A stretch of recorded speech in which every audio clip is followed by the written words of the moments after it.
Assalamualaikum warahmatullahi wabarakatuh. Baik, gimana kabarnya hari ini? Alhamdulillah sehat terus ya. Baik, hari ini kita akan belajar yang pertama tentang menghindari akhlak tercela, yaitu pesimis, bergantung, serakah, dan putus asa. Dan yang kedua ialah menghindari akhlak tercelanya yang dimiliki oleh korun, yaitu kikir dan serakah. Baik, langsung saja kita belajarnya ya. Yang pertama ialah pesimis. Pesimis adalah sifat tidak yakin bahwa dirinya mampu melakukan sesuatu. Tidak yakin melakukan sesuatu dalam hal apa? Misalkan, seperti contoh adalah ketika kita sedang dalam sebuah perlombaan dan kita tidak siap untuk melakukannya, maka kita akan berkata, "Aku tidak mampu melakukannya." Inilah contoh sifat pesimis yang ada pada diri kita. Sifat pesimis ini termasuk ke dalam akhlak yang tercela dan harus dihindari oleh orang-orang yang beriman. Sifat pesimis adalah sifat seseorang yang tidak mempunyai harapan. Cara menghindari sifat pesimis adalah yang pertama, banyak bergaul dengan orang yang berprestasi. Yang kedua, yakin dengan apa yang sedang dilakukan. Yang ketiga, banyak-banyak belajar. Yang keempat, selalu berdoa. Yang kedua ialah bergantung. Bergantung adalah lawan dari sifat mandiri. Sifat bergantung akan timbul apabila kita selalu menganggap diri kita tidak mampu melakukan segala sesuatu. Padahal sebenarnya kita mampu melakukannya. Cara agar terhindar dari sifat bergantung adalah biasakanlah untuk hidup mandiri dan tidak bergantung kepada orang lain.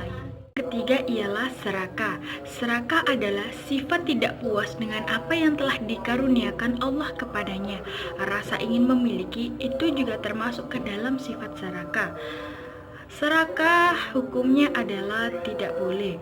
Rasa ingin memiliki sesuatu hukumnya adalah mubah atau boleh, asalkan dilakukan dengan cara yang baik dan benar. Cara menjauhi sifat serakah ialah yang pertama, tidak panjang angan-angan. Yang kedua, bersifat qanaah. Yang ketiga, hidup sederhana. Yang keempat, bersyukur kepada Allah atas segala nikmat dan karunia-Nya. Yang keempat ialah putus asa. Putus asa adalah keadaan hati yang patah semangat disebabkan oleh kegagalan dalam mencapai keinginan-keinginan. Orang yang putus asa tidak memiliki semangat untuk berbuat sesuatu.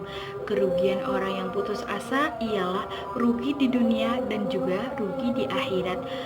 Ketika kita mengalami sifat putus asa, maka hendaknya kita bertaubat dan berdoa kepada Allah dan janganlah kita berputus asa.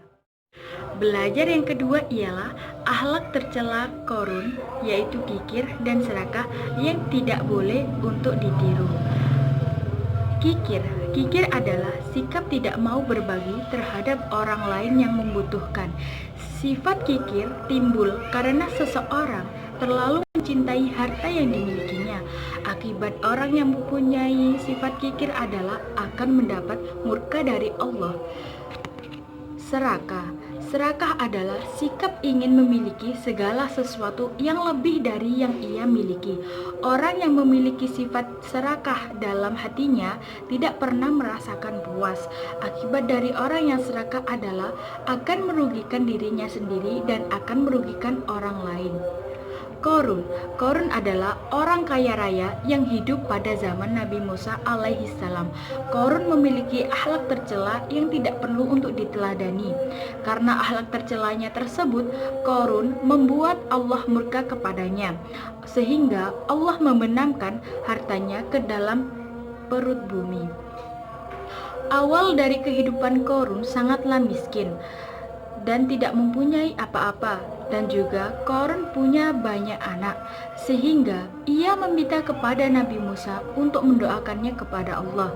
Yang ia pinta adalah kekayaan harta benda yang berkali-kali lipat, dan doa tersebut dikabulkan oleh Allah Subhanahu wa Ta'ala. Hingga Korun memiliki harta yang melimpah ruah, penuh berisikan emas dan perak. Begitu banyaknya harta Korun, sampai-sampai harus dipikul oleh beberapa orang yang kekar. Harta inilah yang membuat hati Korun buta dan ia pun bersikap sombong. Atas kesombongan Qarun tersebut, Allah menimpakan bencana sebagai hukuman sekaligus pelajaran bagi yang lainnya. Baik, kisah Qarun mengajarkan tentang bahaya sifat kikir dan sifat serakah. Maka kita harus menjauhi sifat kikir dan serakah agar tidak mendapat hukuman dari Allah. Terima kasih.